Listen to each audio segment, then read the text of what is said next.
Você pode se sentar, meu irmão, minha irmã. Eu gosto assim, quando fica uma voz meio apocalíptica, entendeu?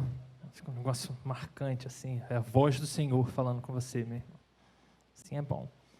Louvado seja Deus, chegou um dos grandes dias, né? Esse é o primeiro de uma série de grandes dias, de quando a gente vai poder voltar a abraçar os nossos irmãos de novo. Em nome de Jesus. Você crê nisso, irmão? Louvado seja o nome do Senhor que nos permite voltar a essa casa, ainda com medidas extremas, mas em breve nós poderemos viver para além de tudo isso. Louvado seja o nome do Senhor. Chegamos mais uma vez a esse momento de compartilhar a palavra de Deus, e eu quero te convidar a abrir a sua Bíblia, seja livro ou aplicativo. E se você quiser fazer as anotações, como de costume, mantenha o caderno, folha de papel e caneta à mão. Você que está de casa também, é um prazer ter você aqui de novo conosco, viu? O Senhor te abençoe e fale ao seu coração. Você tem vantagem em relação ao caderno, né? Que quem está aqui e não trouxe, sai perdendo nesse caso. Hoje nós seguiremos com o nosso estudo no Evangelho de Jesus, segundo o evangelista Lucas, no capítulo 12. Então já abre a sua Bíblia aí, capítulo 12. No último domingo, terminamos o capítulo 11, falando sobre os falsos dilemas. Você tem acompanhado? Excelente, não deixa de passar lá. Entramos no capítulo 12, falando sobre resistindo às crises e quais os detalhes para se resistir a cada uma delas. Você encontra essa e todas as outras mensagens dessa série de mensagens baseada no Evangelho de Lucas nos canais da igreja, no YouTube, Facebook e agora também no podcast. Louvado seja o nome do Senhor. Só pesquisar por Igreja Presbiteriana das Águas. Vamos lá, pedir para você abrir a sua Bíblia, Evangelho de Lucas, capítulo 12. Nós vamos ler juntos do capítulo, do versículo, é emoção, irmãos, é muita emoção por um dia só, né? Do versículo 1 ao versículo 5. Todos já acharam? Lucas 12. Como é evangelho, você vai poder acompanhar depois todo o resto do culto sentado, mas eu vou te pedir para, de novo, se possível, se colocar de pé para fazer essa leitura.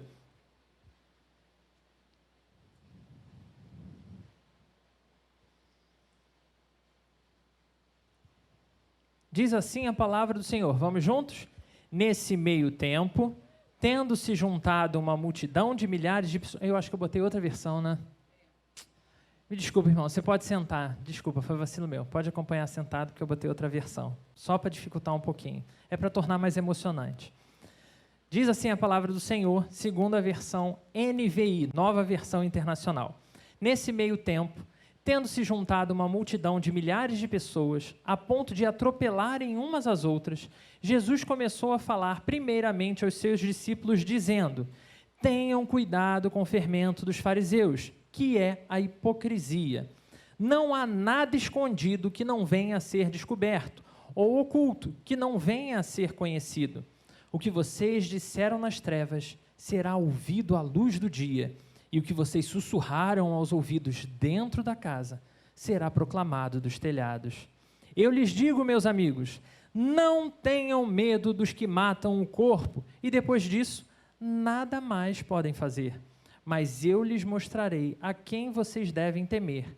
Temam aquele que, depois de matar o corpo, tem poder para lançar no inferno. Sim, eu lhes digo, esse vocês devem temer. Convido você a fechar mais uma vez os seus olhos. Deus Todo-Poderoso, estamos na Tua casa, na Tua presença. Te louvamos, Senhor, por nos dar essa oportunidade de retornar aqui. Te pedimos, Senhor, que agora, diante da Tua santa palavra, o Senhor ministre as nossas vidas e aos nossos corações.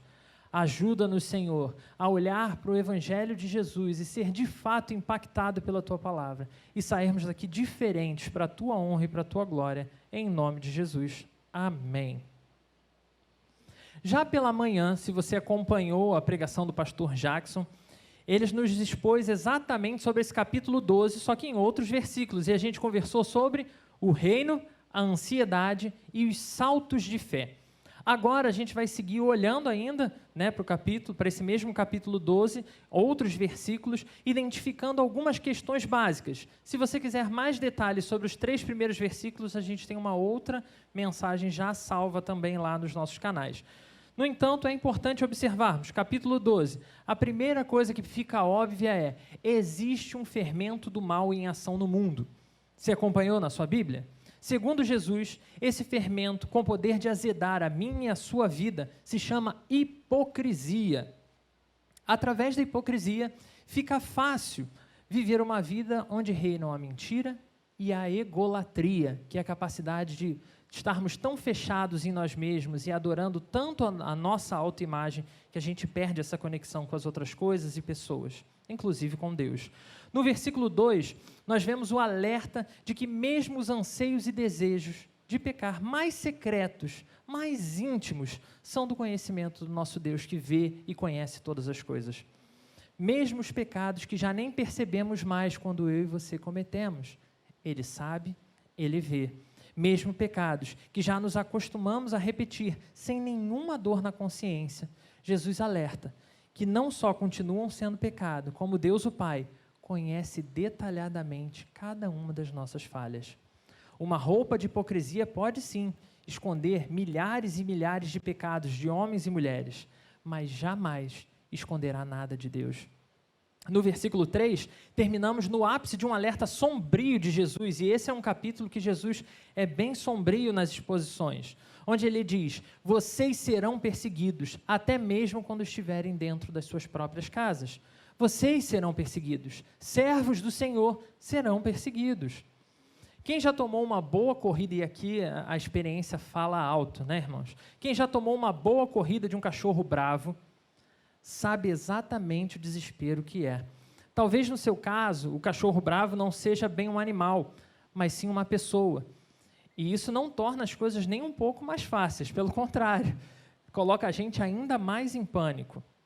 Talvez você seja perseguido constantemente por ideias, por pecados.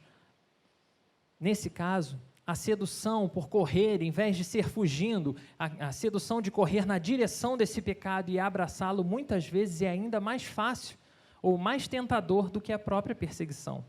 Seja como for, sofrer perseguição é inquietante, ao ponto de roubar a paz de qualquer um que esteja passando por tal situação. Jesus se preocupa, então, em deixar claro para cada um dos seus discípulos que vinham seguindo desde o capítulo 11, se você veio acompanhando com a gente, ou você tem a oportunidade de olhar na sua Bíblia, é o mesmo grupo de pessoas que vem do capítulo 11 para cá. Jesus se preocupa em deixar bem claro para cada um dos seus discípulos o que é necessário para, então, seguir esse grande mestre, evidenciando todos os desafios que sobrevirão sobre aqueles homens e mulheres que estiverem dispostos a ser seus discípulos. E aqui é extremamente importante, viu, irmãos? Jesus era 100% contra a propaganda enganosa. Por isso, precisamos focar em cada um dos alertas que ele nos faz essa noite. Jesus sabia que a preocupação, que a perseguição podia trazer para cada um dos seus discípulos. E a maior de todas as preocupações era a morte de cada um desses seus seguidores. Tanto que, ciente dos temores provenientes desses 3 primeiros versículos de aviso, Jesus prossegue dizendo: não tenham medo dos que matam o corpo. Em primeiro lugar, Jesus aqui está falando de uma perseguição. Você conseguiu acompanhar? Ele está falando daquele tipo de perseguição que é a mais cruel, que só termina quando alcança a aniquilação completa. Uma perseguição que quer a mais severa punição daquele que é perseguido. Uma perseguição que só termina com morte. Falando em morte, eu queria que você começasse, como a gente faz de costume, né? Você já pensou de fato sobre a sua morte? Se você pudesse escolher, pensa aí, reflete, se você pudesse escolher um tipo de morte, que tipo de morte você escolheria? Talvez você já tenha até pensado sobre isso. Se for o caso, é provável que você deseje algo similar como o que a gente vê no filme, muito interessante, por sinal, do Homem Bicentenário, onde o casal da história morre juntos, bem idosos, deitados um do lado do outro e de mãos dadas. Coisa linda, romântica, né? Bem leve, bem confortável, né? Já viveu tudo que podia, lindo. Sem dúvida nenhuma, hoje temos uma vida bem melhor do que a vida que os tempos de Jesus propiciava. Se você parar para observar, nós temos muito conforto e tecnologia. Só que, ó, eu estou suando, mas o ar-condicionado está show de bola. Quando bate o ventinho aqui, até refresca.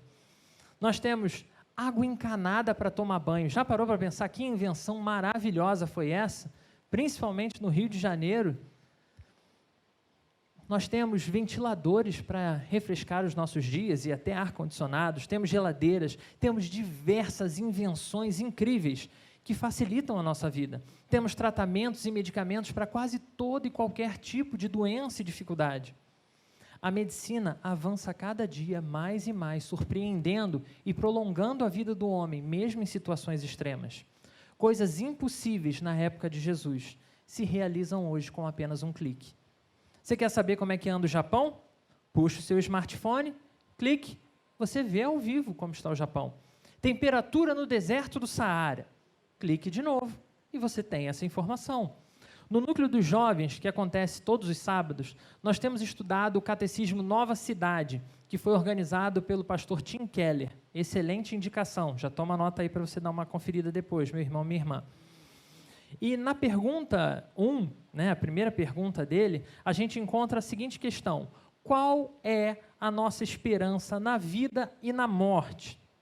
A resposta que eles apresentam é que não somos de nós mesmos, mas pertencemos de corpo e alma, na vida e na morte, a Deus e a nosso Salvador, Jesus Cristo. É lindo reconhecer, enquanto seguidores de Jesus, que a nossa vida é dele, para Jesus fazer com a nossa vida o que ele quiser, certo?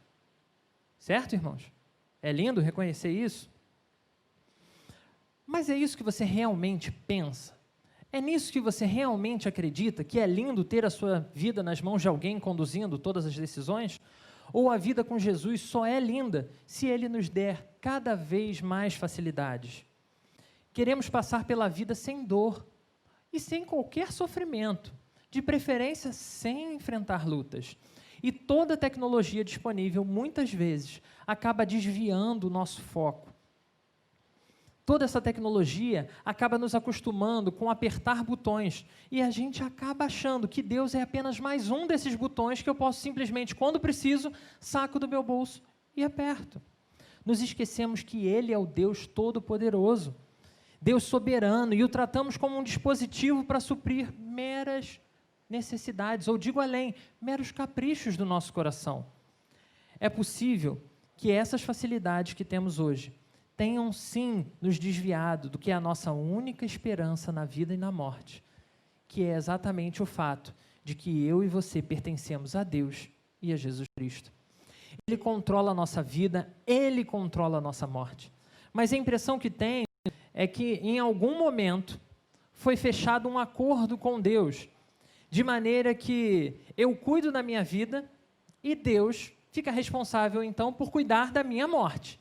Mas só depois que eu morrer, porque até a minha morte, se eu puder controlar, eu quero controlar. Deus pode definir o que eu vou fazer no céu. Todas as outras coisas, deixa que eu decido. Fácil viver assim, não é? Até interessante. Muito poder nas nossas mãos. E olha que olhar para essa situação nem precisa de clique nenhum. Mas se não é assim que acontece, e se de fato você confia no Senhor, eu queria que você refletisse por que a gente tem um hábito de planejar tantas coisas, menos a nossa morte. Nós nos preparamos para o nascimento de alguém, nós nos preparamos para a primeira ida para uma escola, nos preparamos para casar, ou para alcançar a nossa independência financeira, ou ir morar num lugar novo. Mas tão poucas pessoas, de fato, param para refletir e se preparar para o tempo de morrer. Recentemente, nos núcleos dos casais, tanto casais solteiros que namoram, como dos casais casados, falamos sobre a hora da despedida, quando um dos cônjuges simplesmente é chamado por Deus para ir para a glória, quando um deles morre. Nessa ocasião, nós acabamos descobrindo o quanto nosso coração está despreparado para enfrentar o tema da morte. Temos medo de morrer, temos medo de que as pessoas que amamos simplesmente morram. No entanto, todo ser que um dia nasceu pode ter a plena convicção de que, se Jesus Cristo não voltar antes, vai fazer o quê?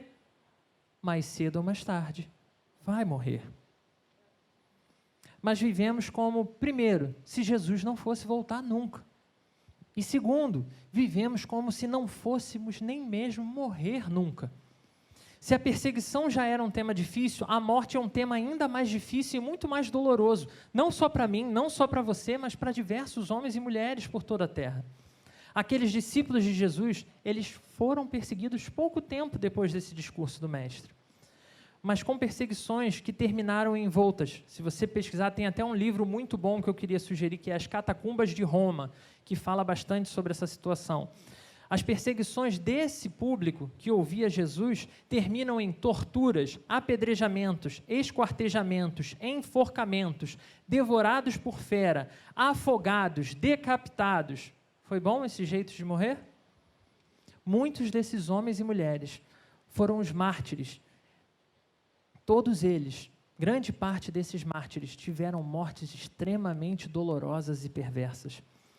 Talvez você esteja aqui pensando, meu irmão, minha irmã, e aí quem está aqui eu consigo ver até as expressões faciais, mesmo tapado com a máscara, né? Mas talvez você de casa também esteja com a mesma questão. Estou vivendo uma pandemia, está tão difícil viver em quarentena. Venho aqui para um consolo para o meu coração e você quer falar de morte? Mas assim como Jesus fez nessa ocasião, falando a verdade, eu preciso te dizer que se te venderam um evangelho sem cruz, não te mostraram o que Jesus está nos ensinando nessa noite. E eu quero te convidar a olhar com bastante cuidado para esse texto. Eu preciso te lembrar que é certo, meu irmão, minha irmã, que a morte vai vir para todos os homens e mulheres, mais cedo ou mais tarde. Muitos irmãos da nossa igreja, ou irmãos até de outras igrejas, familiares, foram alcançados pelo Covid-19 e alguns foram convidados para a glória para viver com o Pai. Outros, nesse período, acabaram também falecendo pelos motivos mais diversos. Mas uma hora vai chegar a sua vez. Uma hora vai chegar a minha hora de morrer. A música dos Titãs, Epitáfio, nos mostra as principais preocupações do coração humano. Não sei se você conhece. Então eu vou ler aqui, né, porque é uma música, né, para eu não acabar entrando na música e sair das frases que são importantes para a gente. Diz assim a música: devia ter amado mais, ter chorado mais, ter visto o sol nascer. Devia ter arriscado mais e até errado mais, ter feito o que eu queria fazer. Devia ter complicado menos, trabalhado menos, ter visto o sol se pôr. Devia ter me importado menos, com problemas pequenos, ter morrido de amor. É comum encontrarmos pessoas se lamentando ao final das suas vidas e das suas existências sobre o que fizeram ou deixaram de fazer ao longo da sua vida. Mesmo entre cristãos, muitas vezes estamos tão cercados nas nossas vontades e possibilidades de simplesmente deixar para fazer depois, que não priorizamos de forma nenhuma o que de fato é mais importante para a nossa vida. Se não fazemos isso em relação à nossa vida, muito menos o que é importante em relação à nossa própria morte. O nosso medo de enfrentar a forma como ela vai acontecer nos faz negar a importância de tudo vinculado a essa morte. Tudo que a morte deveria significar para nós enquanto cristãos. Pois, em poucas palavras, a morte significa o nosso encontro final, grandioso e glorioso com o Senhor soberano de toda a existência, com o nosso Senhor e Salvador Jesus Cristo. Mas estamos tão focados no aqui e no agora, que a ideia de enfrentarmos perseguições e principalmente o medo de enfrentar a morte nos faz negar qualquer reflexão sobre esse assunto. A não ser em algumas situações bem específicas e particulares. Em Lucas 12, Jesus está dizendo que o corpo dos seus seguidores será torturado e será morto. Que diante disso, será difícil, enquanto seguidor de Jesus, perseverarmos fiéis a Ele, já que para evitar a morte, evitar a perseguição, será muito mais fácil simplesmente negarmos Jesus Cristo. Naquele tempo, o cristão seria certamente julgado diante de pessoas corruptas que detestavam o cristianismo, que detestavam Jesus Cristo, com o intuito apenas de gerar humilhação pública, seguida de morte de cada um dos cristãos. O Senhor nunca hesitou em identificar o pesado tributo pelo qual seus discípulos poderiam entrar no glorioso reino de Cristo. Muitos cristãos ainda enfrentam esse tipo de perseguição hoje, nos nossos dias, principalmente em países de predominância islâmica radical. Lembremos sempre de orar pela famosa e gloriosa igreja perseguida, que tem levado a palavra do Senhor em ambientes onde as pessoas são simplesmente destroçadas por manter uma vida pública enquanto cristão. Nesse quesito, podemos afirmar que o testemunho é, sem dúvida, uma ferramenta potencializadora da perseverança cristã. A vida e o testemunho desses irmãos que foram martirizados lá atrás, no passado, e dos irmãos que são martirizados hoje nos nossos dias, serve para avivar a vida das pessoas que vivem ao seu redor, fazendo as pessoas entenderem que Jesus Cristo vive, Jesus Cristo reina, Jesus Cristo transforma a vida das pessoas. Mas também serve de testemunho para mim e para você. São irmãos e irmãs que, diante de coisas que homens e mulheres comuns, e se você perguntar para a maior parte dos homens e mulheres aí fora, sem compromisso com o Senhor, todos eles temeriam passar por esses tipos de morte. No entanto, esses nossos irmãos são capazes de perseverar alegres e fiéis até o momento final das suas vidas. Mesmo em lutas, mesmo em dores, mesmo em martírios, mesmo em desafios mil, o Senhor e a certeza de fazerem parte do reino de Cristo os motiva a continuar seguindo em frente. Haja o que houver, a que preço for. Por isso, esse versículo 4 é tão precioso para nós nessa noite e para a gente carregar pelo menos por essa semana em diferença de vida. Diz assim a palavra do Senhor: eu lhes digo, meus amigos, e essa é uma das poucas vezes que Jesus vai chamar de amigos no Evangelho de Lucas. Não tenham medo dos que matam o corpo e depois nada mais podem fazer. Nossos inimigos terrenos não têm absolutamente nenhum poder sobre a nossa alma. Talvez a sua luta venha sendo contra um câncer, que insiste não só em atacar a sua saúde, mas que continuamente insiste em dissolver a sua fé em sofrimento e em incredulidade. Ou talvez a sua luta seja com o próprio Covid-19, a praga dos nossos dias, que além dos desafios de saúde, esconde uma série de desafios de fé, de alguém que não confia mais na soberania de Deus para conduzir todas as coisas, inclusive a sua própria vida, como Ele bem quiser. Talvez sua luta seja com ideologias que te perseguem, te oprimem de todas as formas, todos os dias. Ou mesmo, a sua luta pode ser contra um hábito que igualmente te persegue e que quer te destruir, como o uso abusivo de bebidas alcoólicas ou qualquer outra substância psicoativa que venha trazer transtornos piores.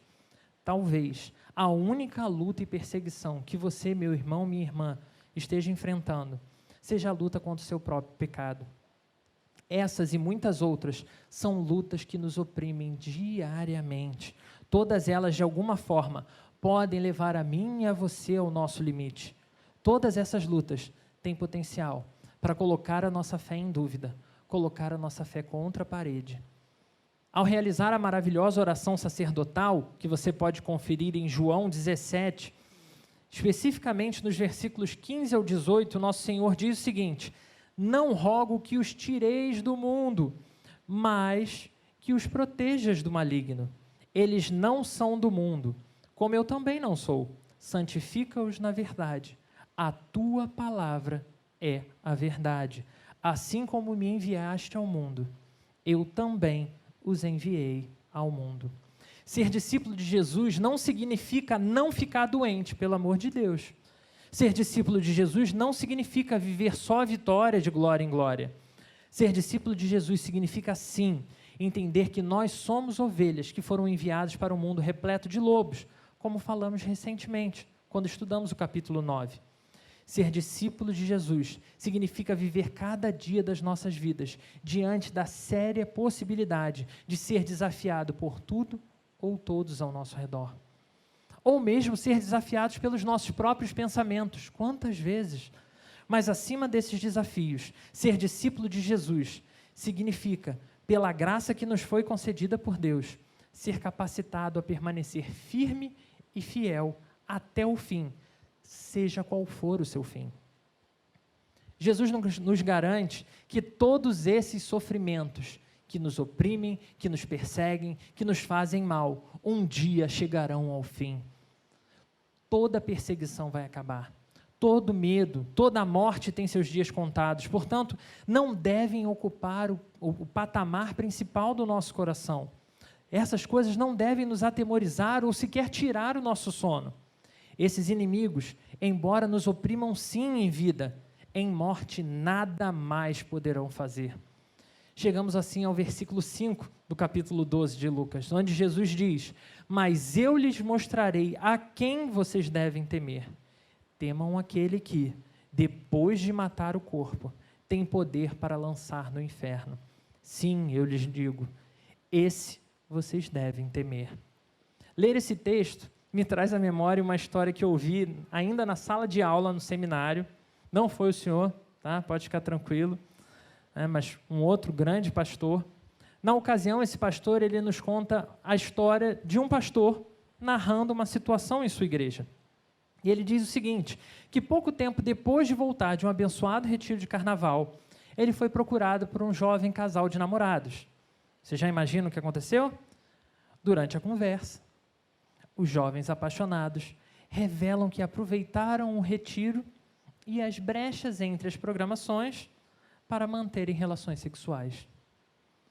O feito teria sido completamente omitido se agora a menina não estivesse simplesmente grávida, não tendo como esconder.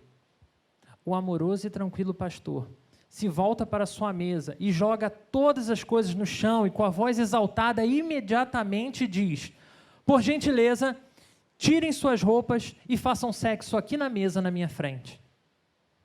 Assustador, né?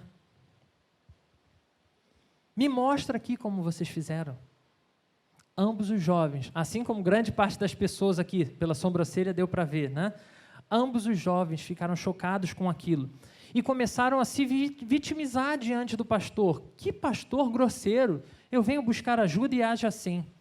Então, diante da recusa daqueles jovens de simplesmente terem a relação sexual ali na frente, o pastor completa dizendo: eu não acredito que vocês têm vergonha de pecar na minha frente, um reles pecador mortal como cada um de vocês, mas vocês não tiveram nenhuma vergonha de pecar diante dos olhos do Senhor sobre todas as coisas.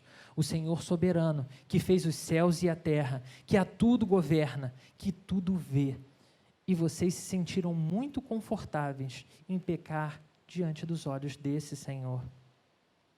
O já falecido pastor R.C. Sproul, em seu livro Santidade de Deus, mais uma indicação aí para você conferir depois, ele diz: viver na presença de Deus é entender que qualquer coisa que fizermos e em qualquer lugar que o fizermos, estamos agindo sob o olhar de Deus.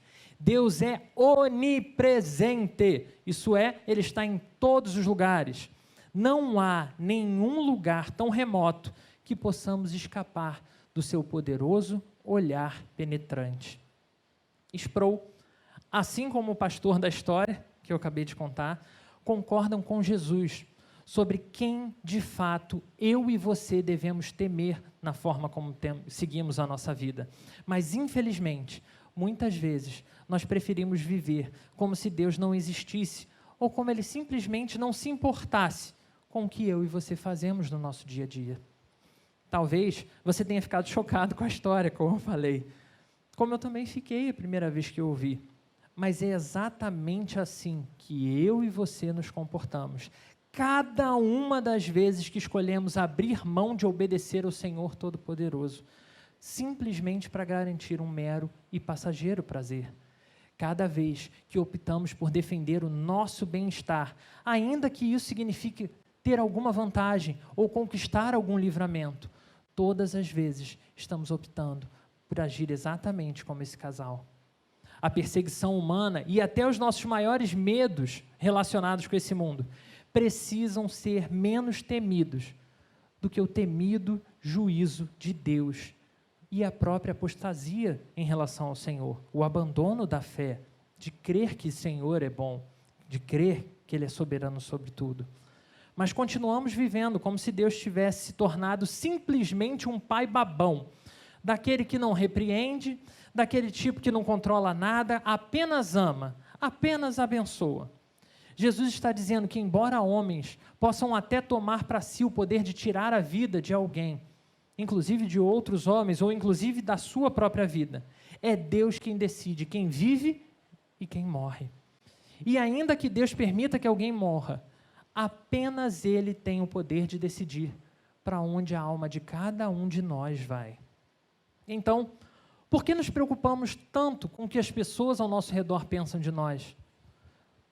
Por que isso é tão relevante assim? Por que vivemos ignorando a presença de Deus em todos os lugares? Por que vivemos como se os seus olhos se fechassem tantas vezes nas nossas decisões? A resposta é, porque eu e você priorizamos o que é mais importante para o nosso coração. Pela manhã, o pastor Jackson apresentou a importância de priorizar o reino de Deus, pois o dono desse reino nos dará exatamente tudo o que nós precisamos para viver, tudo o que nós precisamos para morrer da forma correta. A Bíblia nos revela que o primeiro homem criado, que a Bíblia chama de Adão, desafiando a orientação recebida do Senhor e preferindo acreditar na serpente, Adão toma Deus por mentiroso. E por isso, o mal corrompe o seu coração, corrompe toda a humanidade, toda a criação de Deus. Exatamente como Adão, eu e você somos tentados todos os dias a olhar para Deus e tomá-lo como se fosse mentiroso. Somos tentados a negar a sua existência, somos tentados a negar o seu poder e soberania, a duvidar da própria palavra de Deus como algo santo, inerrante, infalível. Somos tentados a nos colocar na posição de capazes de ter o controle e poder sobre a nossa própria vida. Paulo, escrevendo aos Romanos, revela exatamente como funciona o coração de homens e mulheres como eu e você. Ele diz o seguinte: pois desde a criação do mundo, os atributos invisíveis de Deus, seu eterno poder e a sua natureza divina, têm sido vistos claramente, sendo compreendidos por meio das coisas criadas, de forma que tais homens são indesculpáveis, porque, tendo conhecido a Deus, não o glorificaram como Deus, nem lhe renderam graças, mas os seus pensamentos tornaram-se fúteis e os seus corações insensatos se obscureceram. Dizendo-se sábios, tornaram-se loucos e trocaram a glória do Deus imortal por imagens feitas à semelhança de homem mortal, bem como de pássaros, quadrúpedes e répteis. Por isso, Deus os entregou à impureza sexual, segundo os desejos pecaminosos dos seus corações, para a degradação dos seus corpos entre si. Trocaram a verdade de Deus pela mentira e adoraram e serviram coisas e seres criados em lugar do Criador, que é bendito para sempre. A cada dia que passa, meu irmão, minha irmã, mais e mais homens e mulheres mal reconhecem seus inimigos, e muitas vezes não só os reconhecem, como ainda correm para abraçar esses inimigos, exatamente como fez o primeiro Adão, negando quem Deus é. E se julgam senhores das suas vidas e das suas próprias decisões, se julgam senhores das suas próprias almas. Por isso é tão relevante a mensagem do culto de hoje pela manhã, de sabermos olhar e o momento de realmente confiar em Deus acima de todas as coisas. Que as nossas ansiedades, receios e medos precisam ser satisfeitos em Jesus Cristo. Nós somos esses desgraçados que insistem em escolher as coisas erradas quase que todos os dias. Precisamos de salvação, precisamos de resgate, precisamos de um poder maior do que a nossa própria capacidade de correr, fugir ou enfrentar qualquer perseguidor, qualquer inimigo que surja. Mas aqueles que foram uma vez desgraçados, e louvado seja Deus por isso, em Jesus Cristo, encontram toda a graça necessária, não só para não negar a Cristo, mas encontramos graça para perseverar em um testemunho fiel todos os dias da nossa vida. Olhar para quem Deus é e o que Ele pode fazer é algo essencial para nos motivar a cumprir o papel que Ele deu para mim e para você. Nós, da Igreja Presbiteriana das Águas, não sei se quem está nos visitando hoje observou, passando até aqui, tem escrito que nós somos um time de missionários. E nós gostamos de repetir e nos esforçar para ser esse time de missionários. Nós precisamos entender quem Deus é e o que Ele nos impele a fazer como seus seguidores, testemunhando com as nossas vidas. Mas enquanto outras coisas ocuparem o nosso coração, nunca estaremos verdadeiramente aptos para seguir em frente, cumprindo essa tarefa que recebemos. Nós, servos de Jesus, precisamos não só olhar para Deus diante das perseguições que surgem, mas precisamos olhar para Cristo, que diz, através da Bíblia, chama de segundo Adão. Jesus Cristo foi o Adão perfeito, aquele que cumpriu o que o primeiro foi incapaz de cumprir. Enquanto o primeiro Adão fez a escolha errada e por isso tornou toda a humanidade escrava do pecado, Jesus Cristo é aquele que nunca se desviou do caminho do Senhor. E na força que esse Jesus Cristo, nosso Mestre, nosso Senhor, nos dá, nós somos libertos dos nossos cativeiros, das nossas lutas, das nossas perseguições. Eu não sei que tipo de algemas tem te impedido de contemplar o poder e a glória de Deus. É possível que as suas dores, lutas e perseguições particulares, muitas vezes até secretas, sejam extremamente intensas.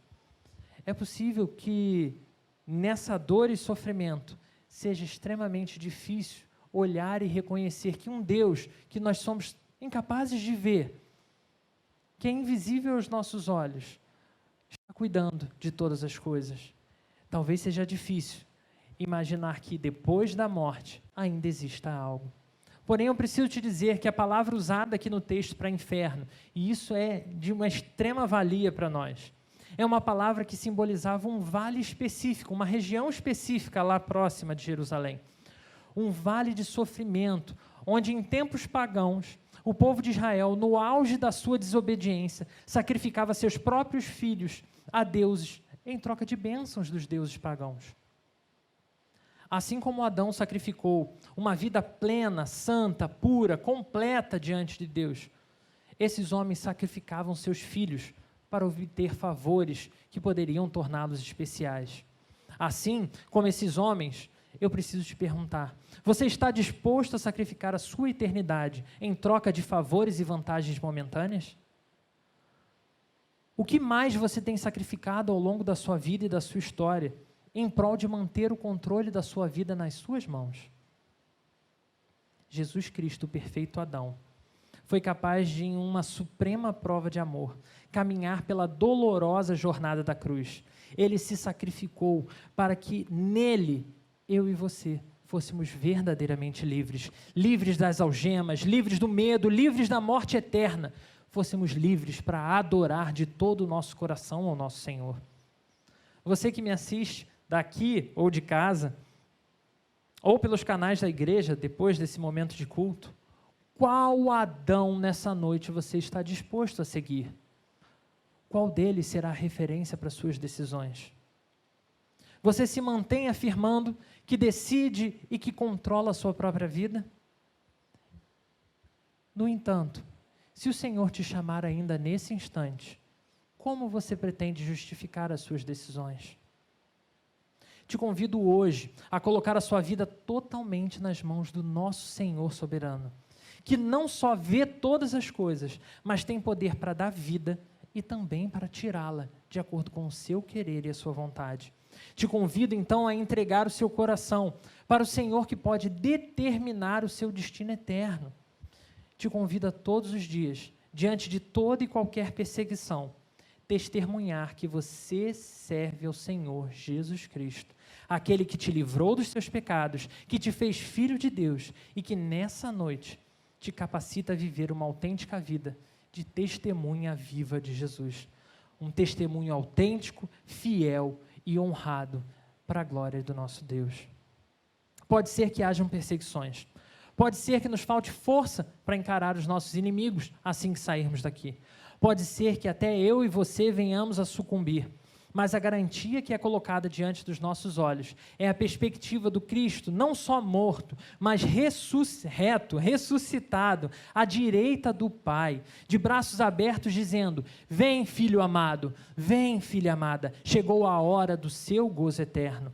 O meu reino, que você começou a experimentar e contemplar na terra, era apenas uma pequena prova de tudo que eu reservei para você na eternidade, tudo que eu reservei para todos aqueles que me amam, que me seguem e estão dispostos a testemunhar como autênticos seguidores de Jesus. Qual a posição que você se dispõe a seguir nessa noite? Convido você a fechar os seus olhos. Deus Todo-Poderoso, nós reconhecemos o Teu poder, a Tua grandeza, a Tua glória, e reconhecemos, Senhor, que muitas vezes as nossas perseguições, lutas, os nossos inimigos nos sufocam de tal maneira, Senhor, que somos incapazes de perseverar. Por isso, Senhor, precisamos da Tua ação em nós. Tem misericórdia das nossas vidas, Deus.